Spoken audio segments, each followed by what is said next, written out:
All right. Well, hopefully Ed will be back in a moment. Um, so here we are with week 8, and I titled the newsletter "Integral Manifestations" because it seemed the most appropriate. What we're reading is chapters. Well, today we're going to try to stick to chapters 5 and 6.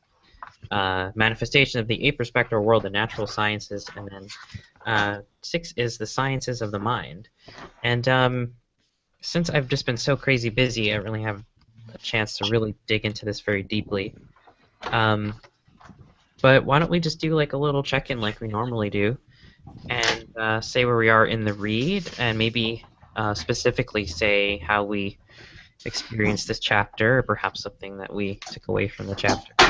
Um, for me, or actually, I'll go last. So, let's see. Armando, I know you haven't been reading the book, or you've been reading the book in your own pace, Yeah, um, I've been reading the book at my own pace. which is totally fine. Most of us are. Yeah. So, how's it been for you? How's the reading been? Yeah, it's been good. I've been kind of jumping around. Um, One of the things I really appreciated was just noticing kind of like the types of thinking he talked about in the rational mental structure phase, just like polarities and dualisms, became really apparent in my own cognition, which I know is a little while back, but that's like something I really appreciated, and probably as like all already stated, like just holding like all these different stages as like happening all the time, and like one of the practices being able to like have them happen together in a really good way, like I don't know, just from the archaic to the integral or whatever, as like different modes of being. Just really appreciated that, and then just I was just reading the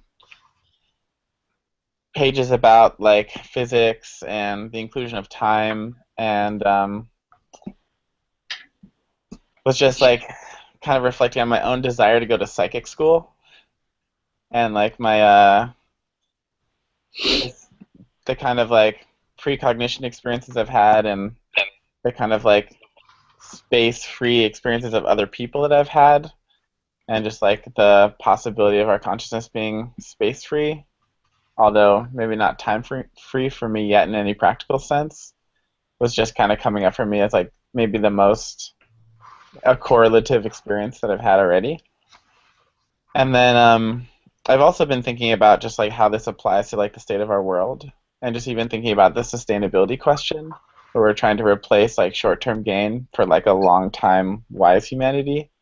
Just like what the parallels and like the change in cognition are between moving from like the mental rational as seen in the economy to like some kind of like time free, we don't need to like do it super fast, but maybe let's like take the 1,000 year human civilizational model. I don't know. I'm really trying to like make some parallels, even if they're premature and um, inaccurate. But the book on the whole, I've been enjoying a lot. It's been really kind of like smoothing out the edges of all of my like, Ken Wilber studies, and kind of like bringing me back to an appreciation of integral, where I feel like some of the shadow sides of like higher is better, and we're like a bunch of privileged white people who think we're the best. Like kind of my gripes with the integral scene from those perspectives have been getting kind of like smoothed out, as I'm not like hearing that same like kind of supremacy perspective that I get from the integral community. Um, and yeah, but thank you for having this group. It's been really rich and engaging. Awesome, thank you, Armando. Um, that's great. So, wow, we have a lot of people who've hopped on. Okay, so let's just go in order. How about Dai? How are you doing, Dai? How's the read going for you? I read a little bit on the philosophy. I haven't done a lot since Friday.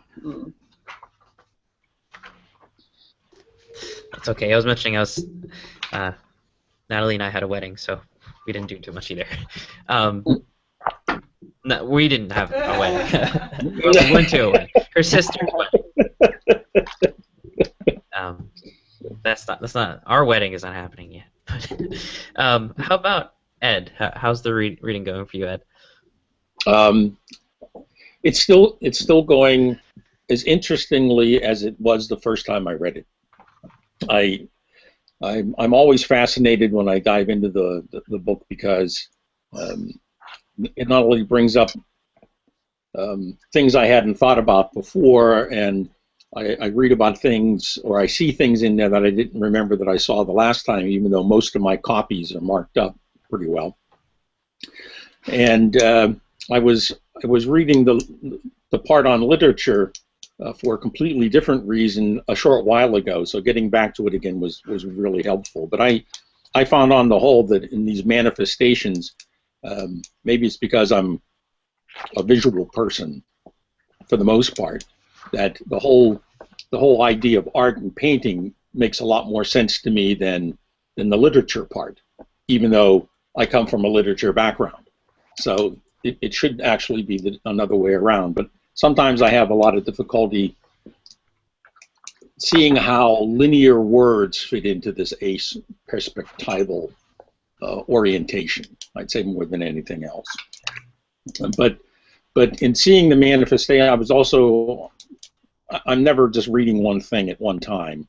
So one of the other things that I'm reading right now, I don't know if anybody's ever read it, is Bernardo Kastrup's Brief Peeks Beyond. And Thompson mentions him somewhere. That's how I got onto him. But his entire blog is about consciousness and what it means to us, and that consciousness isn't. The analogy that he uses is that everything is consciousness, and we're kind of like whirlpools in the stream, which was a nice literary metaphor for the whole thing. So that's something that's kind of that I've kind of picked up on this week, in realizing that we too often like to think of it all being out there somewhere when it's actually in here. And getting in touch with the in here is something that a lot of us in the modern world probably have difficulties dealing with. So I was reminded to get in here and think about it a little more. So I'll leave it at that for now. But before I go, I would like to thank Oliver for hard work and very helpful transcripts as well. So on to the next one. Thanks, Ed. And next up, actually, we have John. Are you there, John? John Dotson. He's one of the Gebser Society members and also a former president, I believe, of the Gebser Society. And he has an amazing presentation from the 2015 conference. If you haven't seen it already, I'll post it actually in the forum. Just the link. He kicked off last year's conference. But hey, John. Good morning, Jeremy, and good morning to everybody everywhere. I've been involved with Gebser since 1970, when a book was published by P.J. Saher called Eastern Wisdom and Western Thought, that had a preface a foreword by Gebser. So I've taught Gebser for about 4 decades in various settings, at many levels of education, even at younger levels. Anyway, I did watch the first session. I watched the complete first session in replay. Was very glad to be able to see this group convene. I have lived with the ever-present origin since I first got it. My copy is taped and glued, and I don't know if I could come up with some sort of spring device, but it's highlighted in so many colors. I highlight. I'm an avid highlighter, so I transform it into art, Ed. And I thought, well, maybe I should get a new copy, but then I don't know, because there's so much life lived in this copy that I've had that I don't know what I would do with a new copy. Anyway, I live with this all the time. I find that it's possible to open Gebser anytime, on any occasion, when it's a propitious moment, and no matter where I open the book to, I find something of value. I am very excited about this group that has convened. I would love to have been here more often, and would like to be here more often. I don't know when that will be possible. But greetings to you all, and I love to listen. Thank you, John. Yeah, John, I'll send you a quick email. We have these sessions if you're available on Tuesdays and Thursdays, and Thursday sessions are a little bit later in the day if that's easier. But we're in a lot of time zones, I expect. I'm in Pacific U.S. time. Yeah, we're East Coast. Well, we're sending it out with East Coast time zones, but we did the midday one now for folks who are in Europe and elsewhere. But I'm in Australia. Yeah. I was gonna say. 4:30 a.m. Speaking of time, Well, right? Huzzah! How wonderful! What bonzer! What a bonzer commitment! You beaut. Well, I think this meeting of this group epitomizes so much of what Gebser was ready for and communicating. That the very fact that this group can convene and does convene is in itself a manifestation of the aperspectival world. well put, John. Thank you. So why don't we go to Marco? Marco, how's the week been for you? Well, first, hello to everybody, and I'm glad to be here. I've been in a kind of mood the last 3 or 4 days, and I think it's colored my relationship to the book and my relationship to this whole project that we've been in. I'm not sure exactly what it is, the mood that is. It's some just kind of dark cloud, and I just don't know what it is exactly. Or I do, but it would be a whole digression of a conversation that I don't want to get into right now. But these chapters have been interesting, particularly because I think, for me, I've gotten so much out of the cheesecake of the rest of the book. I don't know if that was on the recording before, but Ollie compared reading this book to a rich and dense cheesecake. And here I'm starting to feel the time lag between when Gebser was writing and where we are today. Insofar as he's looking at manifestations of the aperspectival world, but he's doing so from the perspective of the time that he's writing the book, which is like the 30s, 40s. Some of this stuff goes into the 50s, and so much has changed since that time. We've had a whole intellectual movements. We've had whole new waves of technology. We've had whole new waves of culture.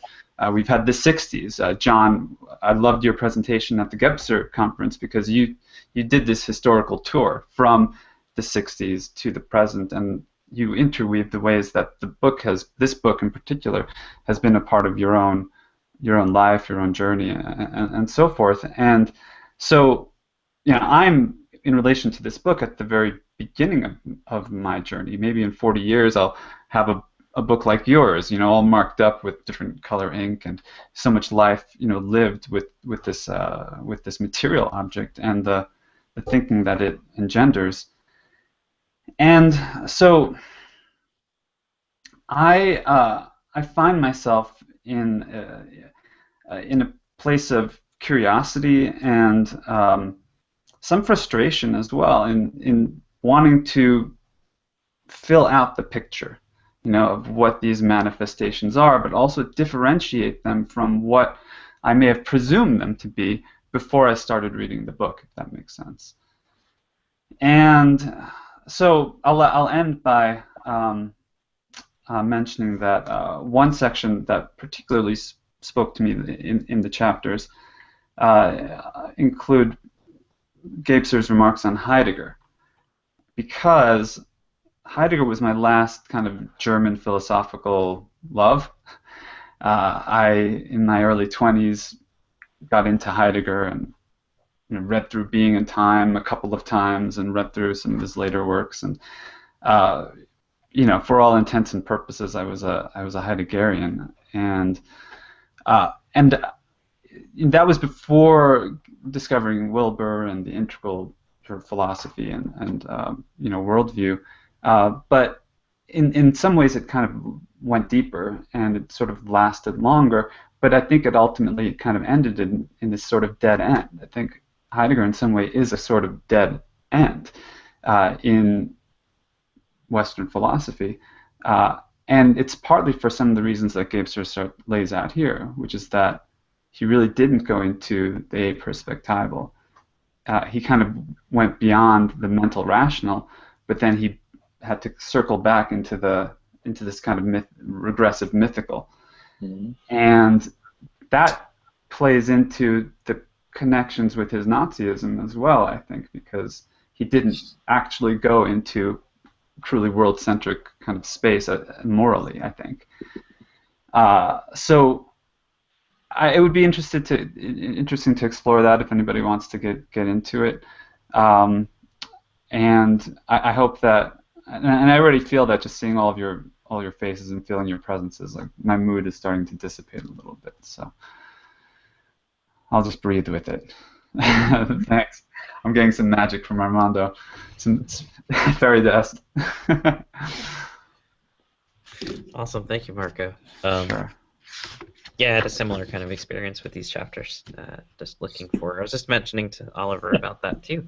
Just it makes me want to continue the research. I mean, it's been half a century of writing, and art and science and everything has been continuing to go on, and perhaps more intensely than before.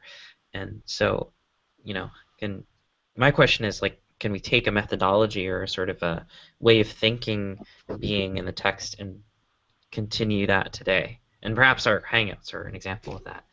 But yeah, let's go to Nicholas. Hello. I have been following along, although not had time to read the full chapters, just skimming as the last few weeks. But I did read the whole book, maybe 6-7 years ago. Had some reactions to the music chapter in particular, and the stuff that you guys are focusing on now, and I'll expand on that when time seems right. Cool, thanks, Nicholas. And Oliver, how's the read been going for you? I know you've been doing our transcripts, which is amazing, and thank you once again. But how's the actual read of the text been for you? It's been, like Marco said earlier, like a cheesecake is the analogy I used. It's incredibly dense, but incredibly rewarding, and you can't stay away from it. Very addictive. So right now I'm at about halfway through, let's see, the first half, so I'm about a quarter of the way through the book. But I'm jumping around a lot because I'm following you guys on the Hangouts and transcribing everything. So it's a really unique experience taking in everybody's perspective and then going into the actual text myself. I find the question that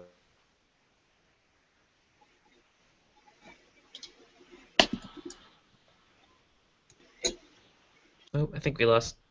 Yeah, I was going to say, did anybody else lose audio there? Yeah. Okay. I'm not sure if you can hear us, Oliver, but I think we lost your connection. We've had relatively few tech glitches in the last few weeks. Can I ask a question while we wait for Oliver? Maybe he's going to come back. Are there transcripts online on the forums, where somebody's typed out all we've said or something? Yeah. Really? Yeah, Oliver's putting them together. There is a link in the forums. I can't say exactly where it is. Marco probably knows better. But absolutely brilliant and invaluable.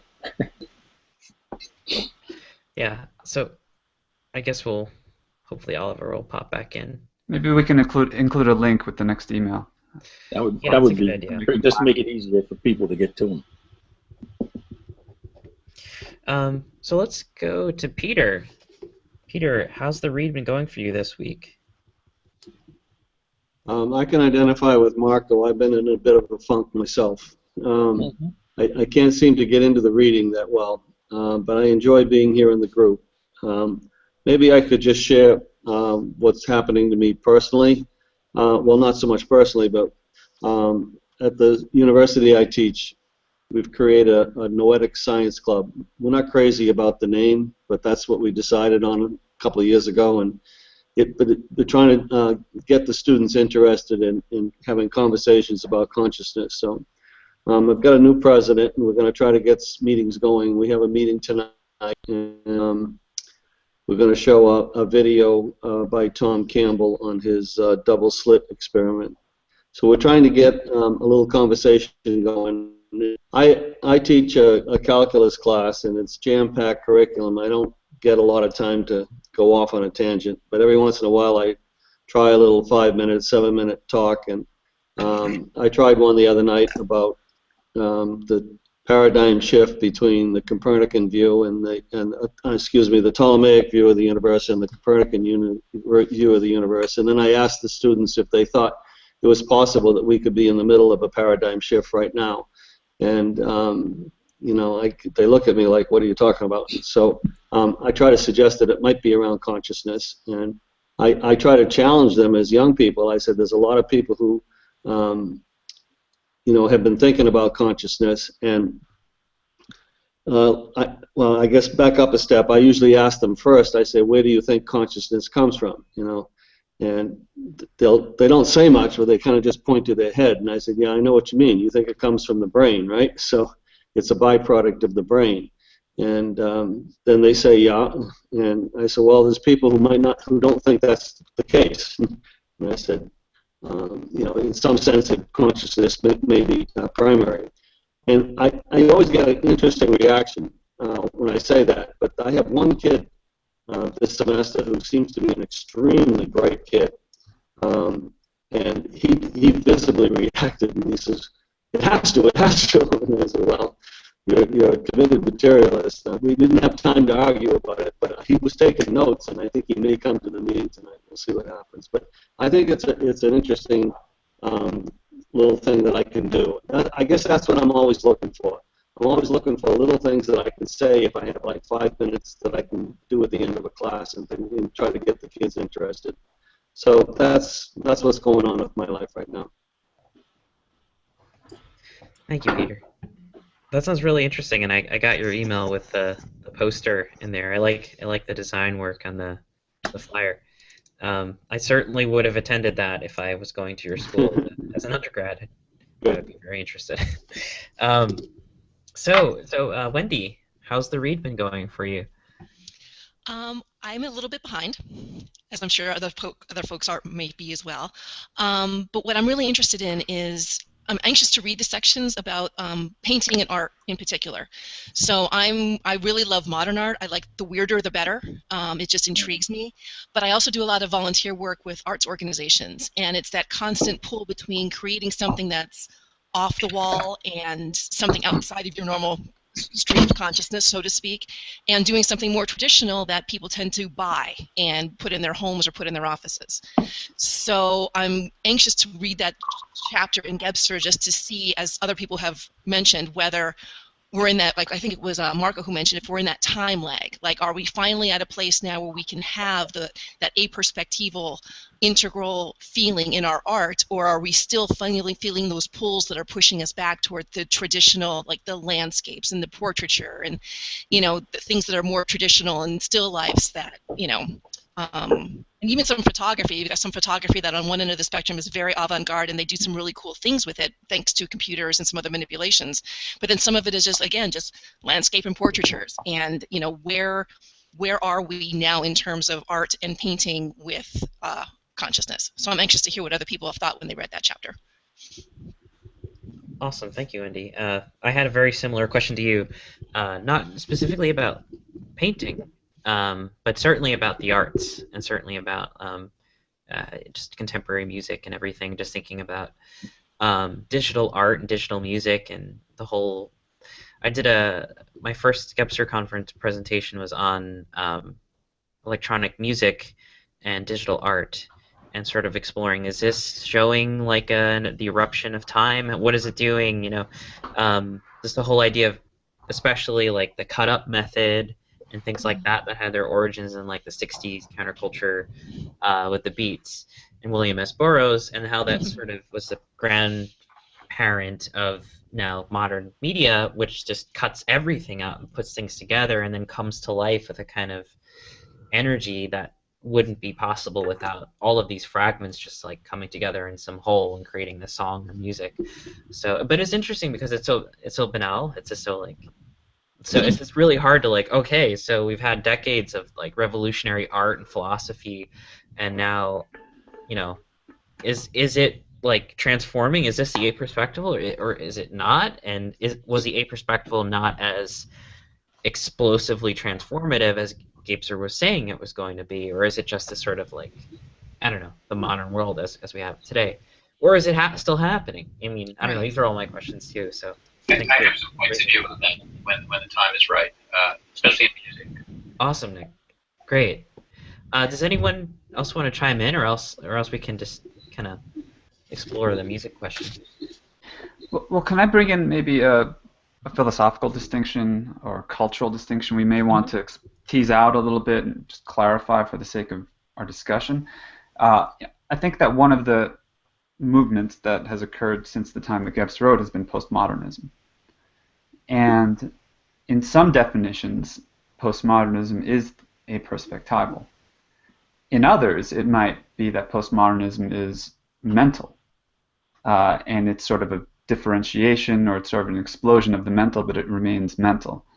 And so I think that like when we look at contemporary manifestations, we look at music, etc., a lot of times we have to, particularly we have to take into account the sort of postmodern turn that has given us like the mashup culture and has given us this time-free, space-free orientation, but may still actually be very mental. And so I am not exactly sure how to think about all that, but Nicholas, it sounds like you've done some real thinking about it. I have some things to say on that, and that's I sent you, Marco, that sort of mini tome of mine where I sort of very much about this question. I mean, just to start with, sort of totally uncontroversial, for Gabser, postmodern is late mental, and I think one of the confusing things about the term postmodernism is that it's somewhat context dependent, and specifically in the visual arts, where the word modernism is usually used for like painting after French symbolism, 1870s, and then the postmodern turn, to use that phrase, really means the transition, not from representational to non-representational art, because what gets called modernism in the field of painting is already non-representational. The postmodern becomes this very specific stuff that happened, like pop art, Roy Lichtenstein, 1960s, the move from Jackson Pollock to that, if you guys are into that sort of thing. It doesn't matter if you're not. The point is it's very specific, and it's specific to the visual arts. And so if we're talking in the context of philosophy here, it's very confusing. You have one usage and one important recognized context, and it sort of differs from everybody else. I think it's simpler just to use the word postmodernism to go along to correlate with like what Claire Graves calls green. And I think that matches Gebser's term usage as well. Postmodernism is late mental. It's not fully aperspectival. It's multi-perspectival, and it's maybe reaching toward or has its telos in something, but it doesn't get to that mutation toward aperspectivality. Excuse me. I mean, I'll throw that out there and see if anyone has a response to that, but that seems to me like a useful way to just sort of, for us here, it's simpler not to talk about postmodernism the way they do in the arts, in the visual arts, because that's a very specific usage. Is that okay with you? Oh, yeah, I think I'm on the same page with you. I mean, when I talk about postmodernism, I'm not thinking specifically about an art form, but more of an intellectual movement, perhaps, and cultural movement that is hard to define. I mean, there's whole books written about how to define postmodernism, but I mean, basically, the way that I would understand it, probably similar to how you would, if insofar as you're looking at it through the lens of, like, say, spiral dynamics and green mean multi-perspectival. That includes these sort of cultural moments of diversity and of radical inclusion and sensitivity and the ecological movement and of course and certainly many specific forms of art, particularly in pop culture. I'm hearing what you're saying, Marco, and I just see a post on the chat from Di who says postmodernism is deficient mental. I don't know. I think there's certainly a deficient side of postmodernism, but I'd be cautious of saying postmodernism is deficient. I mean, postmodernism is something vast and huge. For Claire Graves, postmodernism is the last of the survival-based memes, where it's no longer about survival by trying to achieve and to innovate. It's survival by trying to include other people, include other perspectives, include other people. To put it in sort of ordinary colloquial terminology, it's trying to survive by, being a nice person. I think that itself is still too narrow of a definition. Again, a few years back, I wrote this sort of mini-tome about postmodernism really being about finding authenticity in ourselves. And that notion of authenticity as a teleological goal, the inclusivity is really a special case of the authenticity. Because when we're searching for inclusivity, we're trying on a collective level to be a more authentic whole-on. But there's also very individualistic ways of finding authenticity and groundedness. And I see it as a gigantic necessary twist away from the modernistic structure. Both of them could be thought of as mental, really. I think we're not really done with it, even though some of us might like to be. It's interesting. Johnson actually brought up a good point. John, I don't know if you want to extrapolate on that, but he said there's a deficient phase ever present to magic, mythical, mental, and also integral, that there is a deficient integral. It's an interesting statement. Yes, as I see it and understand, there's a deficient aspect in the dynamics of all the different modes of consciousness, to use that expression, so that there's not a sense of are we moving out of deficiency into efficiency, but deficiency and efficiency are ever present in process. There's where I would even call on Alfred North Whitehead, who I consider to be an integral philosopher. So there's, as far as the term postmodern, I can speak to that, but I think it's a transitional term, and with the other terms that are defined as to say postmodern implies that we have some sense of the framing of modern. And I prefer to speak of the integral than to speak of postmodern.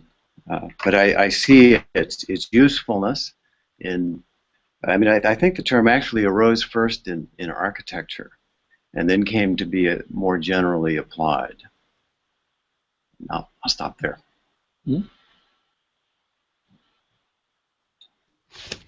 Yeah, I was actually going to mention as well, just on this topic of philosophy or philosophical movements, or how to delineate that.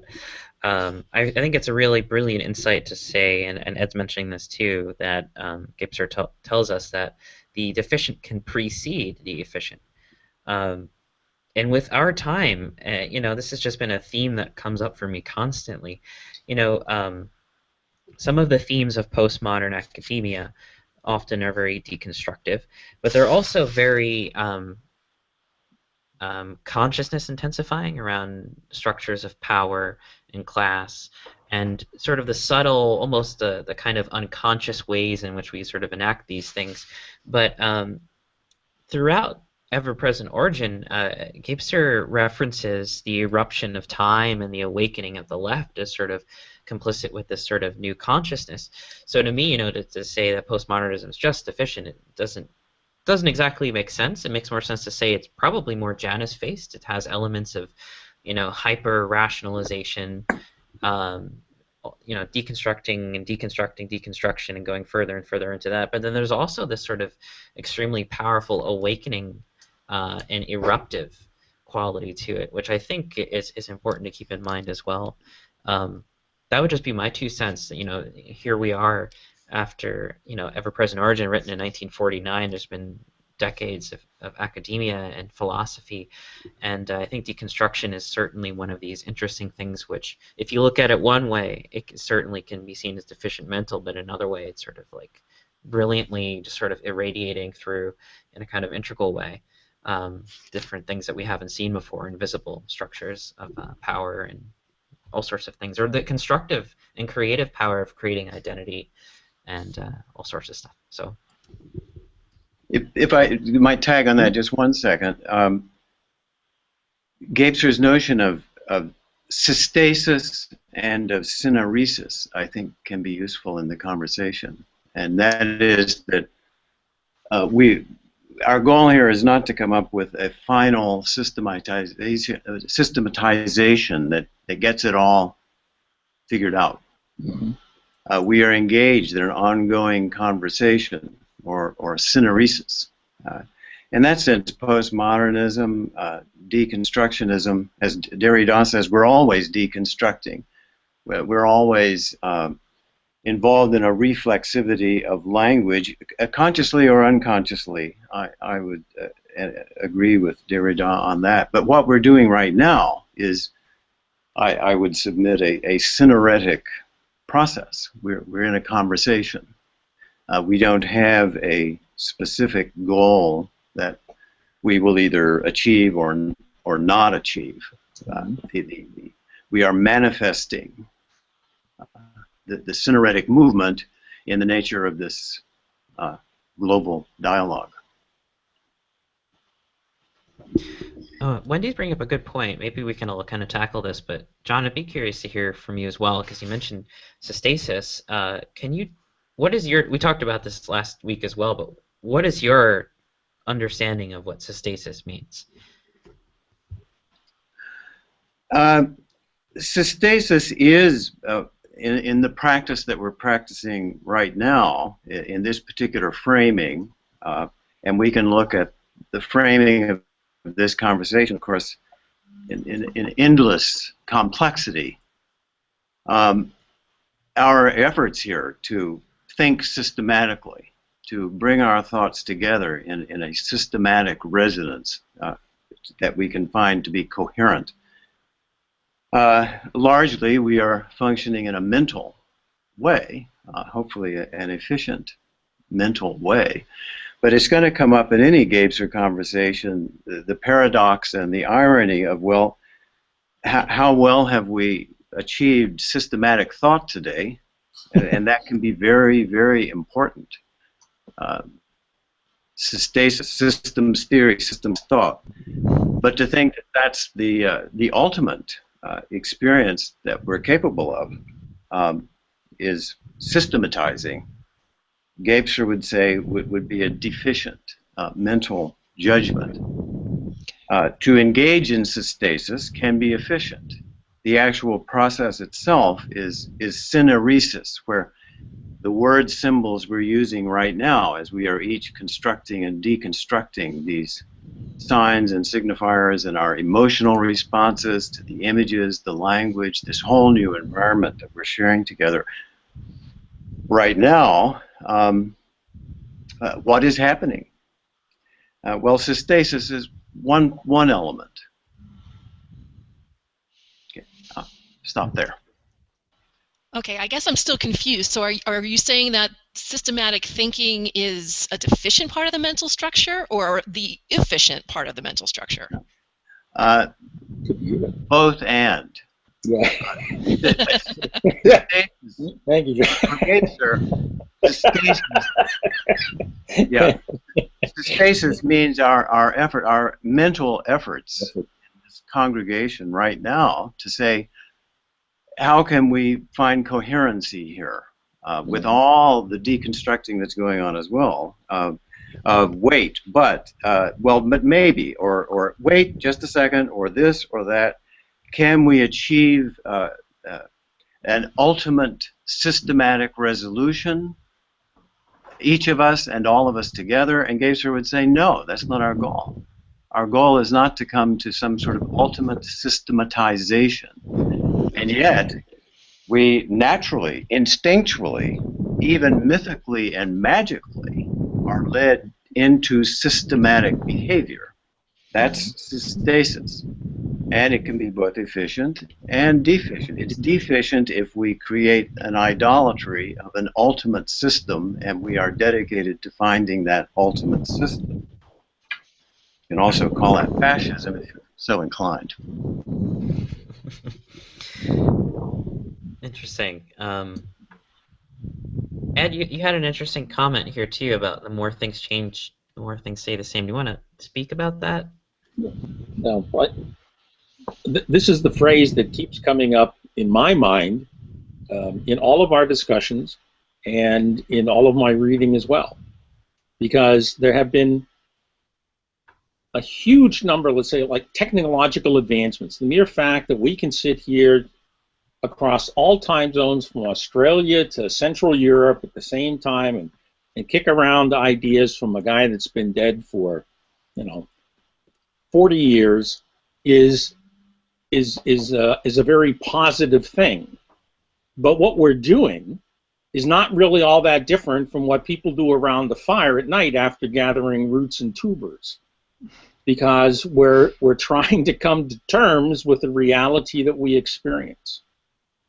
And so we tend to think sometimes that this new consciousness is going to erupt, not erupt, and we're going to recognize it. And I think it's a lot more like Jesus described the coming of the kingdom of God, and it's going to be more like a thief in the night. And it's suddenly going to be there, and we're going to turn around and go, oops, I think I just got something, not I'm missing. That's the other turnaround on that. But that's what I mean by that. We're not really doing things differently. We're doing them in a different way. And human beings have always been expressing things, but they do so in a different way. And they do so in a different way at different times and in different, yes, Oliver, the kingdom of God is spread upon the earth and we don't see it. Yes, we can't see the forest for the trees. There are all these pithy little sayings that we have that I think really illustrate this whole point that we're doing more than we're aware of. It's kind of like Polanyi says, we know more than we can tell, and that's also something that we're exhibiting here. I agree with John 100% in that regard, and that's what I mean by the more things change, the more they stay the same, because it is an unfolding. When we think about this in Gebserian terms, he's always using verbs to describe this, even though German is an extremely substantive-laden language. But it's in the doing and the action and all of that, probably more than the description of or the defining of or the grasping of, even though I'm using verbal forms to describe all of that, because it's in the doing more than the done. I love that, Ed. Actually, that's what I would title this talk, if we could title it. It's in the doing, not in the done. You were trying to pick up a title for me the last time. That's wonderful. That's also, biographically speaking, that's also what I appreciated from Gebser first time around, in that, I was reading Wilbur and a few other writers at the time, and like Steiner and Teilhard de Chardin, but that they were talking about their own time, and especially with Teilhard, he wasn't really looking necessarily at works of art and culture. He was speaking in a kind of theological, scientific terminology.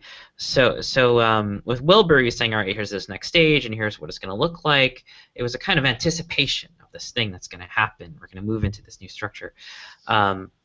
but then I was just more interested in looking at, I guess through sociology, which was my undergrad, the contemporary culture and what's going on. Well, what about the internet and what about music today, and how is that?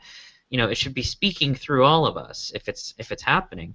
So we always have to be looking at all of us, at culture, and listening to it very carefully, and not really worrying so much about specific intentional communities that crop up and say, oh, we're the next stage of evolution, but actually just listening to the whole of culture and trying to see through different manifestations, whether deficient, efficient, whatever you want to call it. So Gapester for me was just like, oh, yes, he's doing it. This is how you do it.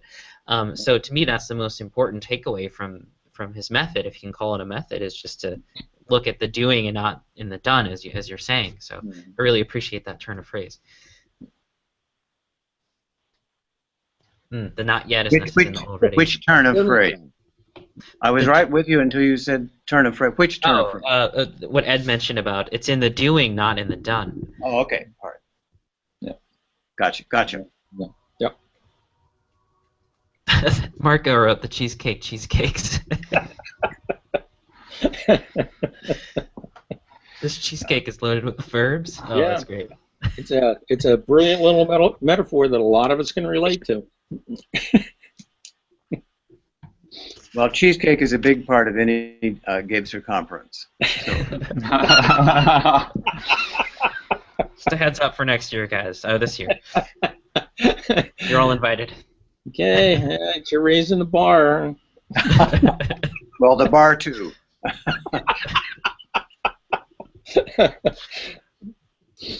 Okay. So, I don't know if we want to jump back to the chapter just for posterity's sake for this video recording, but we're trying to go over 5 and 6. Was there anything interesting, just about? Let's go with 5. Just for me, a lot of this was like, oh, all this is like old physicists, and I don't know half the names. But I thought it was interesting. He mentioned just the way of thinking was interesting. So it kind of gave me something to work with for today. Just thinking, he says things like the inadequacy of our intellect prevent us from capturing the reality of our conceptual world. He's quoting someone there. Beyond spatial dimensions, dematerialization. We take this for granted with quantum physics and things like that. But did anything stick with you here when he's talking about the sciences in this chapter?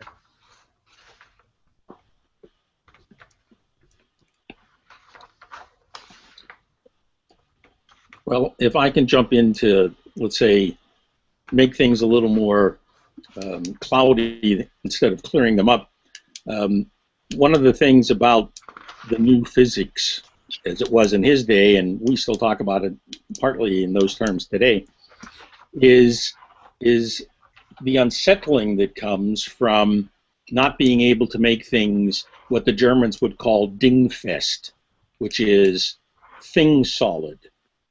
It's I like the German word much better than reification, because reification just sounds so abstract. But if you can make something solid that you could grasp it, then it becomes a thing. So it's dingfest.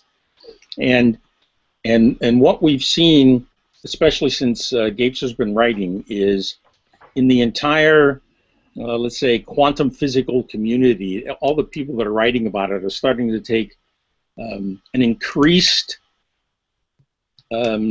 consciousness-centric view of what they're doing. And I think that that's something we should not overlook. The number of books that I have on my shelf in the meantime by people who come out of the math and physics world who are telling us that, well, a lot of the problems that we have and a lot of the equations that we can't really resolve would be much more easily resolved if we postulated consciousness as the primary point and not matter. And so there's an inversion in part that is taking place and is being looked at, and that's another thing that Kastrup, he's a computer scientist, but he loves this consciousness thing because it resolves a lot of the problems, quote unquote, that we hear about with things like physics. So some of these older names that are in there, they're well worth looking into and they're well worth thinking about, but there's a lot of new things that are also coming along. If I think about Green or Deutsch or yeah, they're the first two names that really spring to mind. And also, I'd make a pointer to for anybody who's really into something a little more involved, but very related to what we're doing. I would recommend looking at the work being done by the Meru Foundation.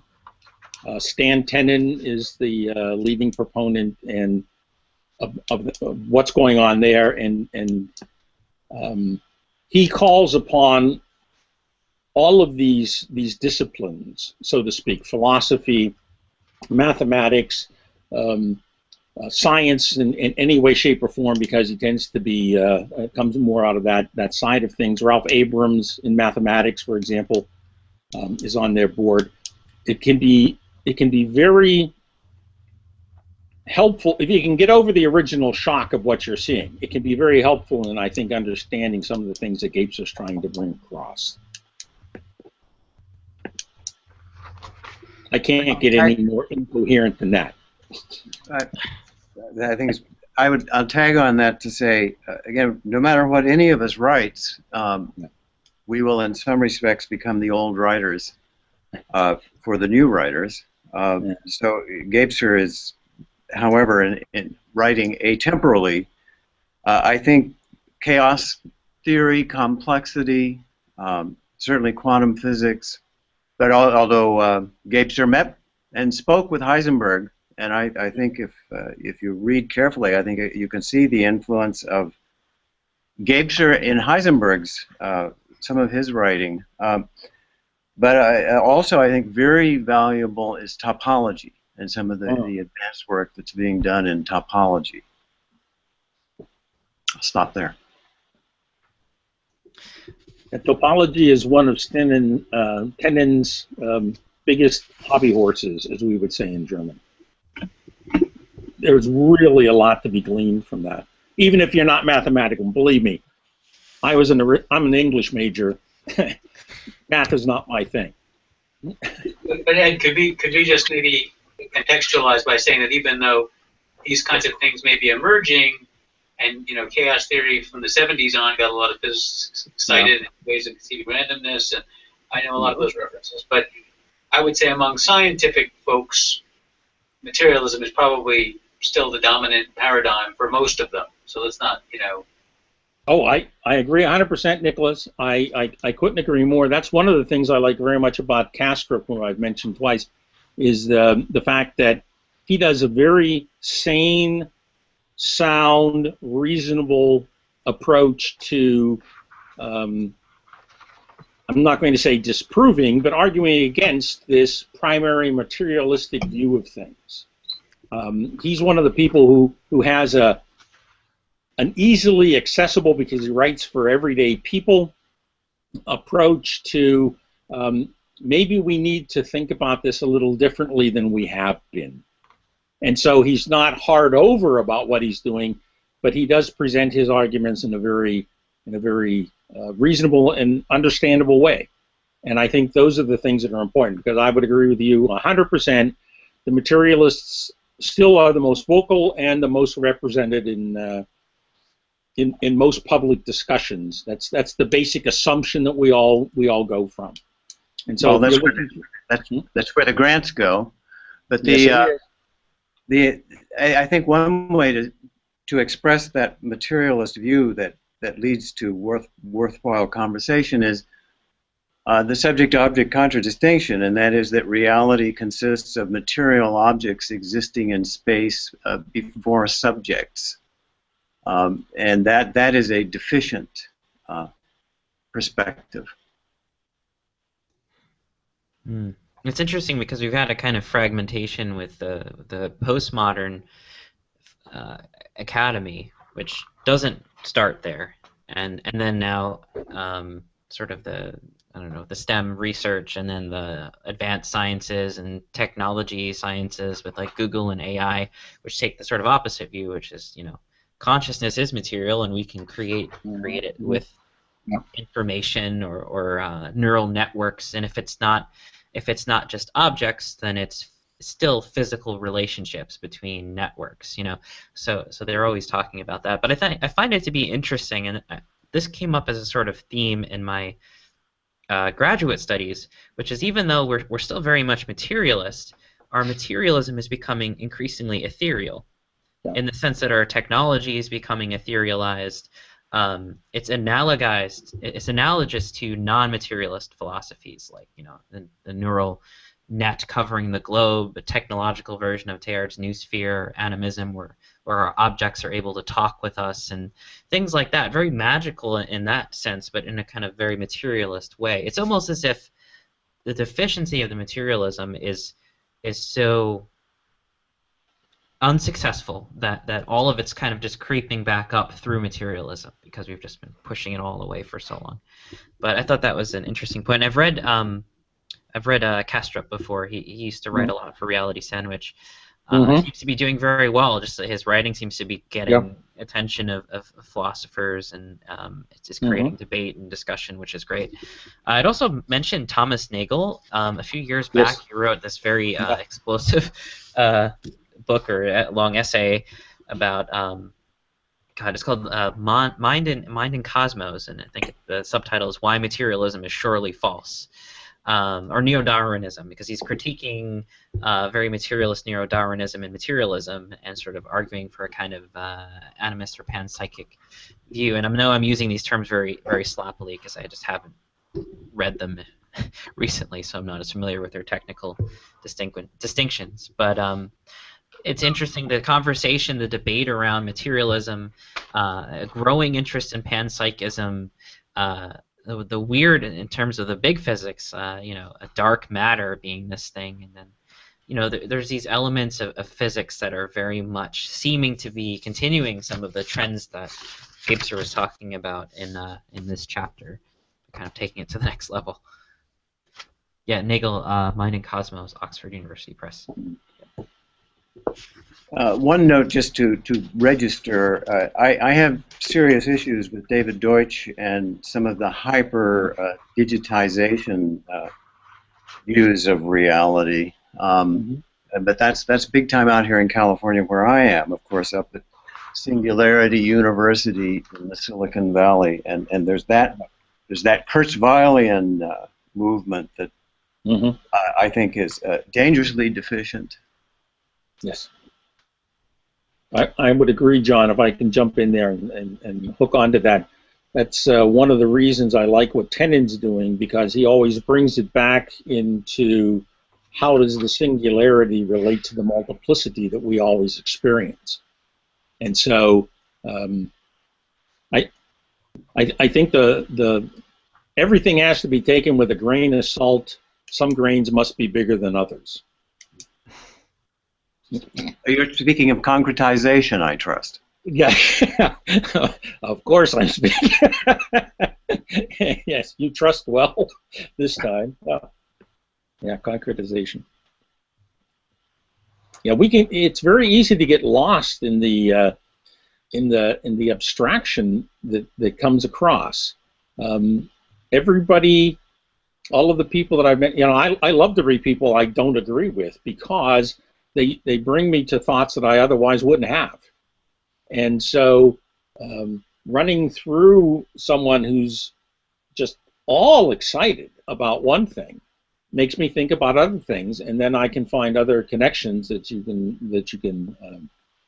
bring in as well. And so sometimes, you know, I read for the inspiration, and sometimes I read for the information. That's great. I do the same thing with technology folks. I don't know if you read Kevin Kelly's What Technology Wants, but just it's so interesting getting into their mind space about just the evolution of technology, and people who work at Singularity University, the kinds of narratives that they're using to say, like, well, hey, look how evolution has happened, and we're part of this. You know, they connect it to biological evolution. So it's a kind of almost an inverted version of Teilhard de Chardin's writings about spiritual evolution, except now with technology. So it's fascinating, and it's troubling, it's interesting, it's exciting that this is so popular, but it's also disturbing. So it's kind of I read for the same reasons in terms of that stuff. Just wanted to mention that. Mm-hmm. Yeah. Oh yeah. I can't. Di says, I think we need Karen back here to bring us back. We sound pretty good. I know. For guys, I don't know about the rest of you guys, but I'm one of the old school guys, and it's really hard for me to multitask. And now I have this chat window open, and I'm listening to everyone. But that's the thing I like about our little get-togethers is that they're challenging in more ways than one. Let's put it that way. That's why I always learn a lot when I'm here and take a lot with me when I'm done. Me too, but Marco, Di is asking, how are you feeling?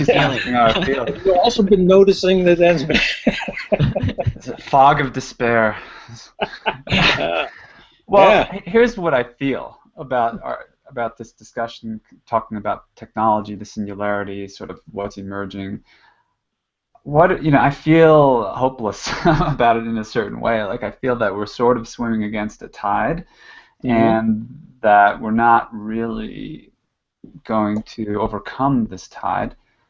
And the tide is that the technologization, the sort of singularity, the hyper singularity, the focus on singularity, like all this stuff is happening, and we know it's happening faster and faster.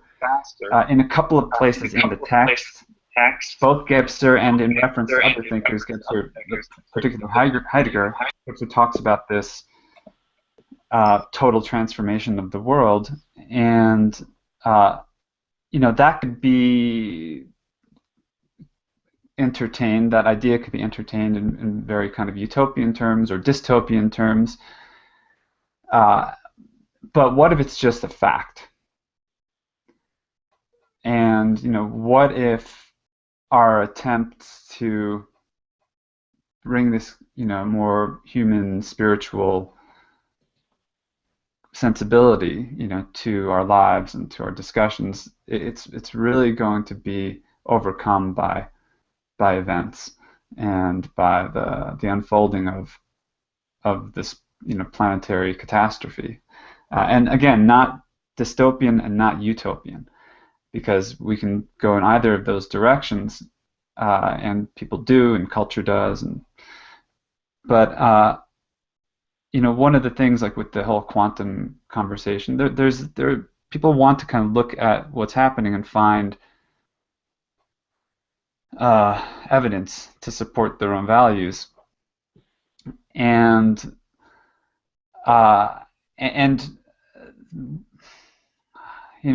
maybe this is where the despair is coming in. I'm getting a little bit incoherent with my thoughts here, but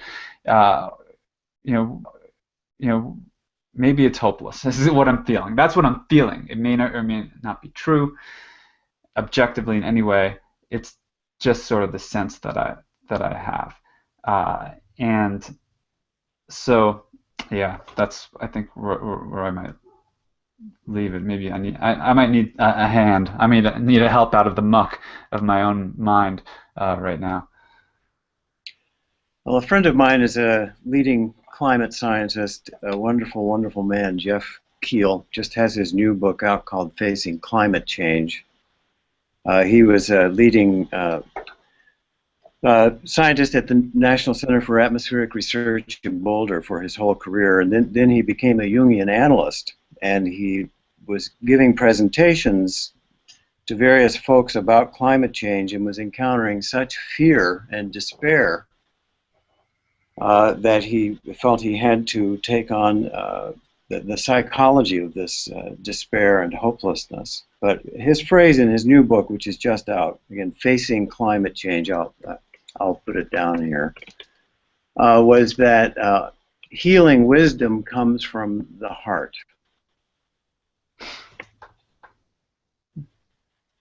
So your feelings, our feelings, I wake up with terror quite commonly. Gebser would be very much with us in feeling terror, but I strongly recommend Gebser's book, Anxiety. Very tiny little graphic book titled Anxiety. Excellent book. And Gabser says anxiety arises from feeling overwhelmed. Mm-hmm. Yeah, that sounds accurate. And to actually be direct and honest and with it, to say, I'm live with a great deal of terror, truth be told, and then say, okay, stating that and being honest about it, and then where does that lead me? Where does it lead any of the rest of us who experience that? Gabser certainly can join the conversation there too, and does in upcoming chapters. Thank you. I had some reflections, Marco, that you might find interesting. This is on a very different line. We're all tied together in new ways with this digitized world we inhabit. So certainly, just as a background point, of course, we're all influenced by the moods, the ebb and the flow of the collective thinking more perhaps than we used to be, and things like fear of climate change are more accessible to us. But I was having some reflections in the last week or two just on my own about the influence of technology on time.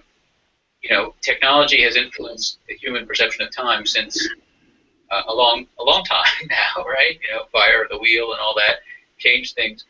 But specifically, the world of digital technology changes time in a new way and continues the acceleration.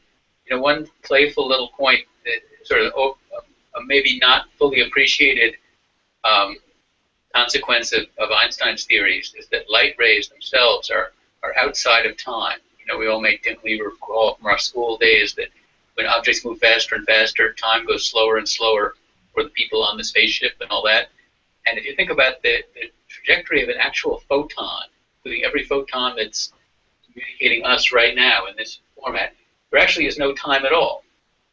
From the photon's beginning trajectory to its endpoint, no time elapses from its perspective in this relativistic framework that has remarkable predictions for gravity and whatever. So the edge of timelessness is kind of nearer than we think. It's right there every time we open our eyes, around us all the time. And when we play with digital technology, it means that we're more intimate somehow with that timelessness, which is an opportunity and a danger, perhaps at the same time. In the world of digital technology, I live in my daily grind is in the ecology of the environs of New York City, where I'm in a different space. You might notice today I'm in my city mode. Usually I'm outside the city. And you see everyone. Today I saw a young man bicycling down Midtown Manhattan, 42nd Street, without a helmet, looking at his cell phone. Struck me as an incredibly foolish thing to do. But we're all doing this stuff all the time, where we're constantly kind of changing and turning corners, which can be fun and interesting, and it can be extraordinarily frustrating and irritating. And we're sort of in a space of greater intimacy with each other's minds as we watch people on the train or whatever, with their phones. And we experience these corners, these rapid shifts that cause us to have to deal emotionally with our own relationship to changing years, which for some people is very fluid, and for other people is very challenging. It depends on their personal style and so forth. So there are all kinds of new challenges and opportunities. But I don't have any. This riff is only going to end up with the idea that we're closer to timelessness in some objective sense in the way we're living, and what enables us to have this conversation here right now, which is a fairly new modality. And that closeness certainly can make us feel more trapped in our own ways of making those turns, and especially of having reactivity to being in hyper turn mode, whether it's addiction to our own pinball thoughts or emotional reactions to those thoughts or something like that.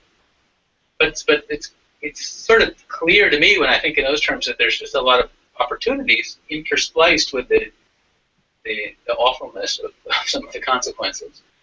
I don't know if that helps much, but where I've been noodling with it.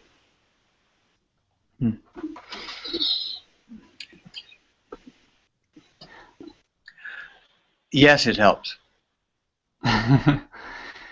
Every contribution brought forth in our interconnectedness helps. It does totally help, and it touches on a recurring theme for myself and probably for many other people, I'm sure, which is the digital timepiece and how we interface with time vis-a-vis our devices and our relationships across media, social media, email, work, etc. It has some element.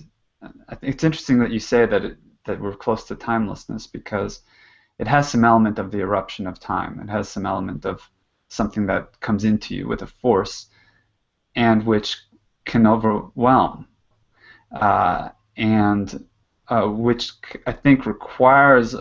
At one point, Gebser talks about integral discipline, which was an interesting term. It requires some discipline to hold, to hold that energy, to hold that without becoming incoherent, without sort of dissipating, into all the possibilities, because there are infinite possibilities. That's the thing, right? With the digital world, that's the thing with the noosphere, the exfoliation of origin, the exfoliation of the mind, is that we have infinite possibilities at any given moment. And what's so curious is that very infinitude can become a banal. And I think we are sort of turned back, toward our own sense of presence, or our own sense of integrity, or some longing for just to have like an open space of not, I don't know what to call it exactly, but it's to have time, right? To have just to have time, and to continue to have it. That seems to be one of the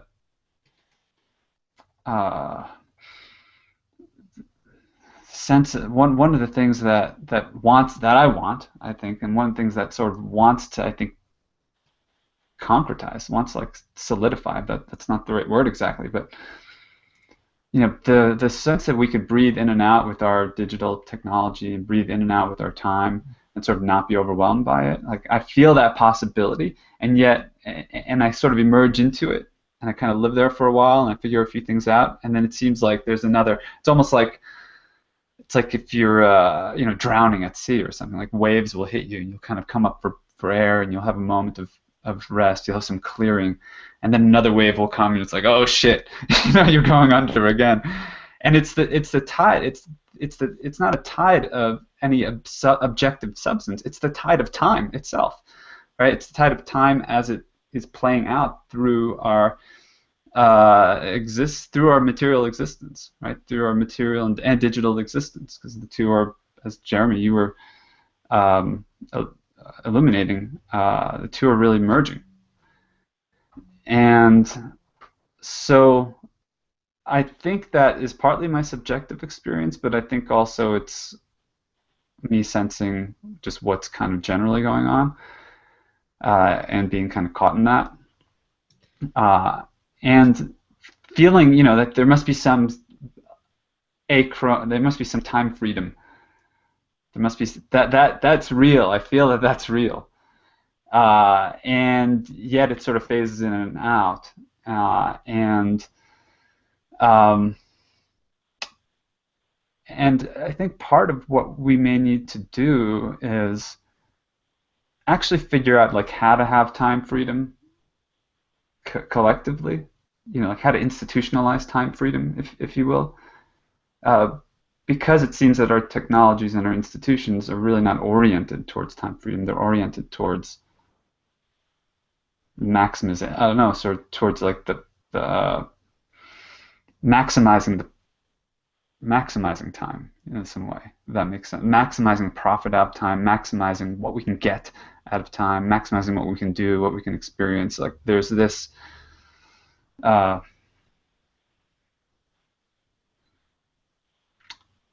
very very anxious, problematic, I think, relationship to time that we have in general, and it's not enough just for me to have my personal practice of like digital, like we need to also institutionalize that in some way. We need to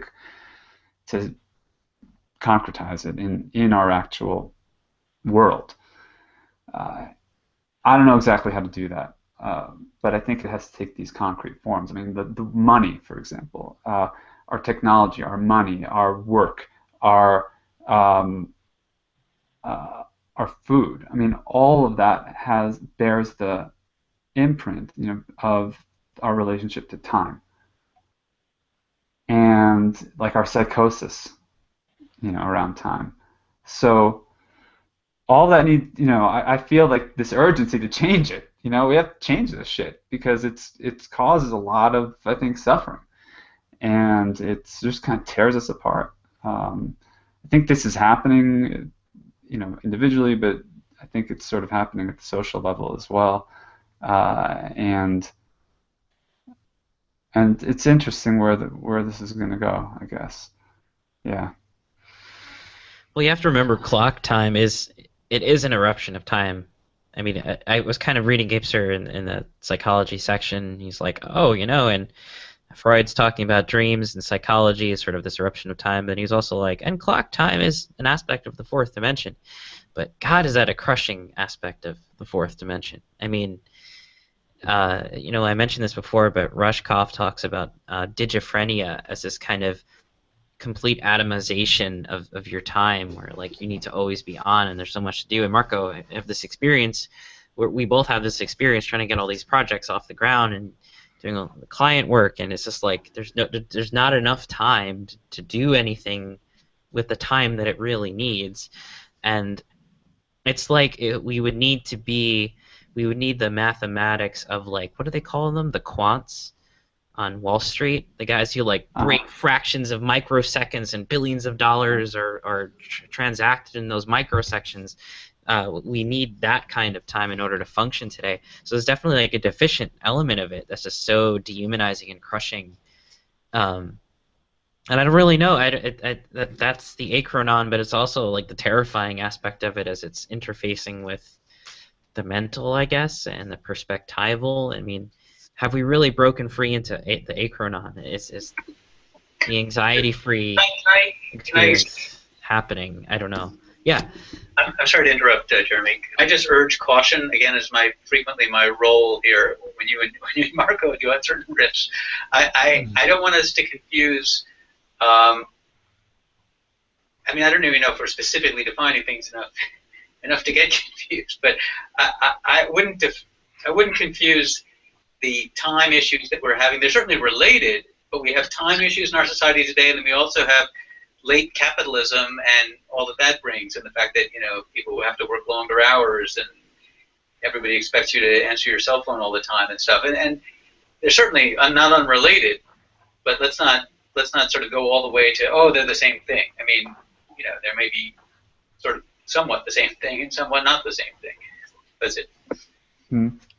I would say that the radical digitization or atomization of time, such as even getting down to light speed quotients in trading structures in the island of Manhattan, is actually on that borderline that I would call deficient integral. That's a term that I think is worth talking about, the deficient integral, and that is there's a radical interconnection, and it's even with a coefficient of light speed communication, and yet it is atomizing. I gave her a section on temporics, which I believe is on page 526 and thereafter, but the section is called temporics, but it's about 4 or 5 very concise pages that are most valuable. But it was just my sense, with the past 2 comments, again, the talk about a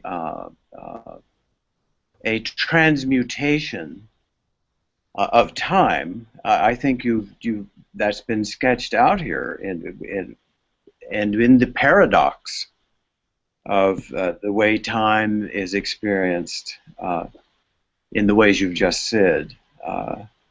the acceleration of time, and to talk about light speed, which has also come up here in our conversation, is also very important and very valuable. It's enabling us to talk together right now, for example, in this electromagnetic field. I better stop there. I think I'm wandering in the field. Thanks, John. That was helpful. A helpful connection to the efficient integral, which I hadn't thought of before, but it's really really helpful. There's a essay I have to share with you, Marco, that's sort of talking about this in this sense. It connects the two things that Nicholas was saying about the problem of time, but then also late capitalism, postmodernism, and just kind of explores them together. It's an academic essay, but it explores the concept of cyberspace from William Gibson in a kind of analytic philosophical tradition, breaking down late capitalism and the sort of ideologies of late capitalism, the things it's doing to us and abstracting us into these forms of time and production. It was very helpful for me, and I think it's pointing to this kind of anxiety tension that you're describing. So I'll share that. Yeah, I think that maybe not right now, but I think we need to have a deeper discussion about the relationship between time and money and work and the pace of our lives. I think that they all. I don't want to make too hasty, careless conflations between them. I think you're right, Nicholas, to put your foot on the brakes a little bit there. But they certainly are related. I mean, I think you would agree with that. And teasing out just how that is and like how that really kind of plays out specifically in our lives, even like right now, we're doing this, and in some way this is like work, right? For like we want to do this work, we want to bring this forth into the world, we want to create this as an enterprise that is in some ways sustainable, that sort of creates time, that allows us to have conversations like this, allows us to like dive into books like this, and allows a certain kind of allows a creativity to come out of it, and I feel that part of what we're even doing right now is so contrary to the energies that are actually kind of flowing around us, that specifically in terms of late capitalism, it's that may be part of the struggle, that may be part of the sense of overwhelm, like fuck, this thing is a beast, this thing is relentless, this thing is and I'll check myself, I won't go too far, but we're really dealing with a very tricky situation. It takes a lot. It's requiring a lot of awareness. It's requiring this intensification, I think, of consciousness, of our own consciousness, and maybe at the moment I'm just feeling a little beat down by it or something, but at the same time, I don't think we have any other choice, but to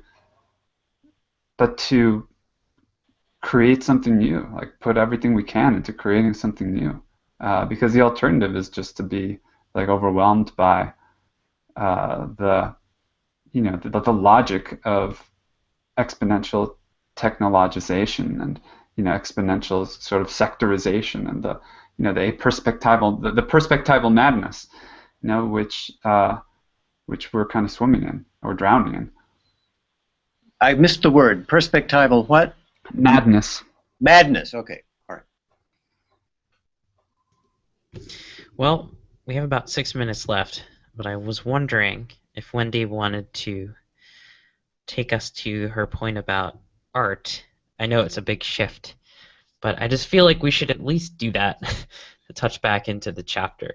Or Wendy, even just your thoughts about this whole riff. It's been an interesting conversation this afternoon. I feel a lot of Marco's struggles as well, and I think it would be interesting to explore have that conversation about the relationship between time and money and work, because as much as we want to be timeless or free from time, as Gebser is suggesting, the reality is we still get paid by the hour, regardless of, or the work. We get paid by the work. It's done by the project or it's done by the hour, no matter how we look at it. Now, if we want to try to turn this back into art, it would be a really interesting conversation because a lot of time and hours get spent creating art, and there is no value given back directly to the artist immediately. There seems to be a time lag too between the work that's being produced and the time that's being put in and the value that it's perceived at. I'm still questioning the where we are art-wise in terms of being aperspectival. Like I said, in a way we're in a good position because there's a lot of art being created right now, and a lot of it is very cutting edge and very different. But sometimes, to someone else's point about things being just edited and mashed up, we're taking a lot of stuff that's happened in the past, mashing it up, and presenting it as something new. So it would be interesting to have that more of a conversation as well, or if anybody has references to articles or books about the new, I don't know what you would call it, obviously we're past postmodernism, I can't remember what the current genre we're in as far as art, but if somebody has any articles related to that, I'd be interested to hear them. Thanks. I don't think we're past the big postmodernism in the philosophic context. I'm plugged on that. Yeah, but what about in the artistic complex? So what is the current, I honestly don't know, what is the name for like today's art that's being created that's really past avant-garde and everything else? I don't know. Current. Cutting edge. Yeah, I don't know. We don't have good names for it, and the names that we do have are co-opted in various ways, and maybe we don't need names. Maybe that's a relic of a particular way of thinking, that wants to categorize art into different genres or different time periods or different movements or what have you, and what we need to do is relate to the art like we would relate to people, right? I mean, we have different categories, labels that we can apply to ourselves: woman, man, black, white, etc. But I mean, ultimately, we have to relate to each other as individuals, specifically. That's how we could really, know each other beyond just the mental.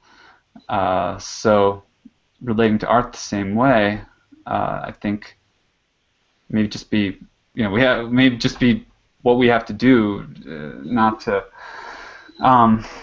To honor, to respect the life that goes into it, the time that goes into it. Because that's the thing with art, and that's the thing with creativity. It takes time.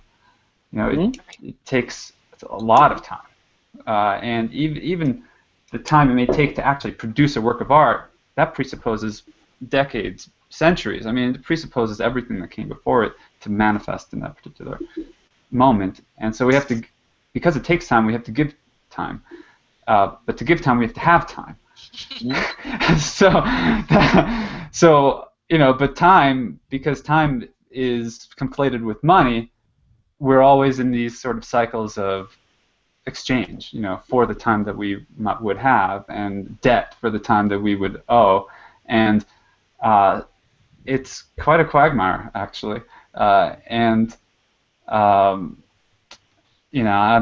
don't have the answer to that, but it's fun to riff with a little bit, I guess. I have one more thing to say. Wendy's riff reminded me of something. One of the obvious things about post-modernity, if I can use in the big sense, I was speaking of it earlier, maybe what began in the early 19th century, this whole turn of history, this idea of the new, and everybody wants to be cutting edge, and the new, and this is, it's clearly more true in some periods of history than in others, right? I mean, always throughout history, the very notion of a creative act is somehow to do with innovation and with breaking the molds from the past. But clearly there's times in history when art is more in a craft mode and slow, and other times when art is on speed and there's this sort of sense of, post whatever, and that's so yesterday, and there's more pressure to be new somehow, and it just reminded me of ideas, again, they're not so new for me, ideas I had a while back, but if we think about innovation as kind of the privileged value of the whole the whole modernist structure. And again, just to clarify terminology, like Claire Graves is, or what I call in spiral dynamics, orange.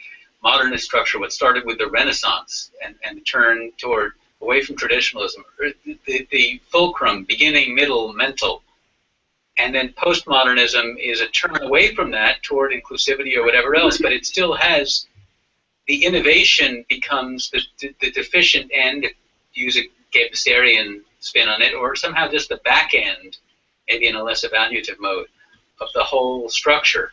That postmodernism is a turn towards something else. It's no longer just achievement/innovation, but achievement/innovation twists to become a very important and maybe even more dominant part of the movement in an outward social sense.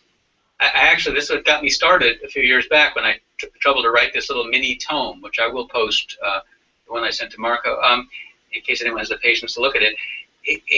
I noticed, thinking about this, that I'm fascinated with music, and I might not share your I know, Wendy, earlier you said the weirder the better. I'm the other way. I sort of am one of those people who are upset by atonal 20th century music. But everybody senses that in the world of sit-down concert music, something big happened in the early decades of the early 20th century, and we shifted from Brahms to Schoenberg, and then there are some transitional figures, but there was some kind of big change. And that big change, just to sum it up, for lack of a better term, struck me as a more radical innovativeness, an innovativeness that it no longer was within certain structures and within the organic evolution of the tonal rules, but now kind of broke the thing altogether. And in the context of studying Gravesian ideas and Wilbur and all that, it was a puzzle to me that innovation should have become so dominant just at that moment, when it should be sort of the other way around. We're seeing the postmodern structure erupt into certain cultural circles, very important ones to some of us, and the modernistic structure fall apart. But the modernistic structure is supposed to be about innovation, except it's a different kind of innovation.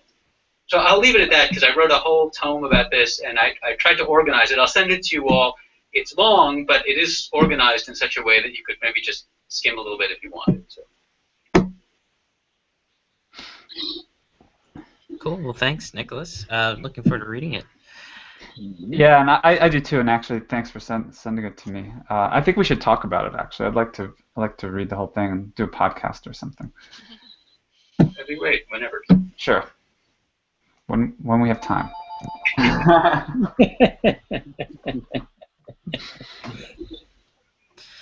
All right. Well, I guess we're at 90 minutes.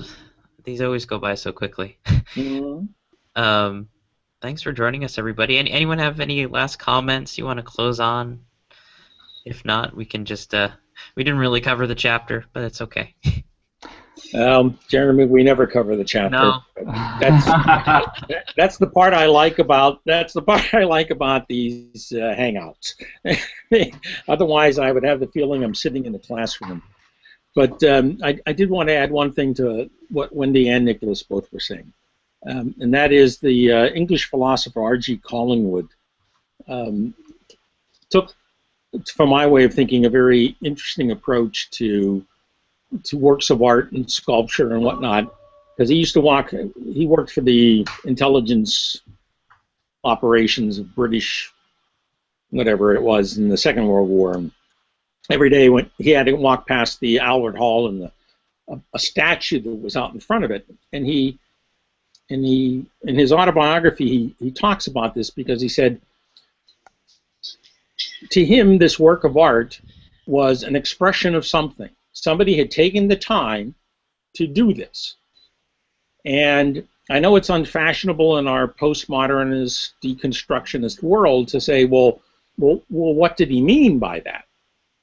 And his approach, and he was pre this, was simply to ask the question, what question is this work of art an answer to?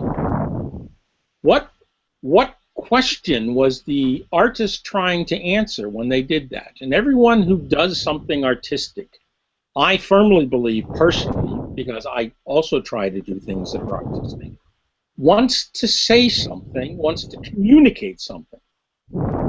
They want to relate to other human beings. This is the point that you had brought up, Marco, which made me think about this.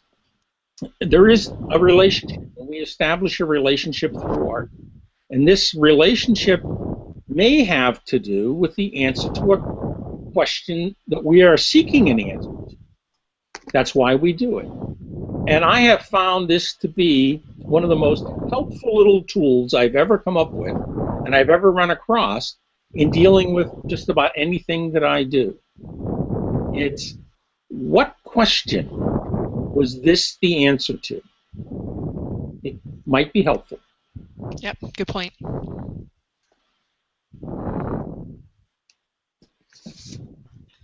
Thanks, Ed. John, I've noticed some interesting things in your background. I'm a sculptor, so I'm showing you my sculpture studio. There's a Black Madonna, and on around. Very cool. I had one editor once who complained when I sent an image and said, I can't tell where one piece ends and the other begins. And I didn't know what to do, so we just abandoned the project. Anyway, good to be with you all. Very good to be with you all. How mysterious and powerful and marvelous and miraculous you all are. Thank you, John. Well, I guess here's a good place to end it as any place. So thank you, everyone, for joining us again. And see Thank you you, next Jeremy. week. Thanks for having us. Thanks, guys. All right, everybody. Have a good day, or morning, or evening. Or wherever you morning, or evening, or tomorrow. Take care. Bye, everyone. Thanks, everyone. Bye. Bye. Bye.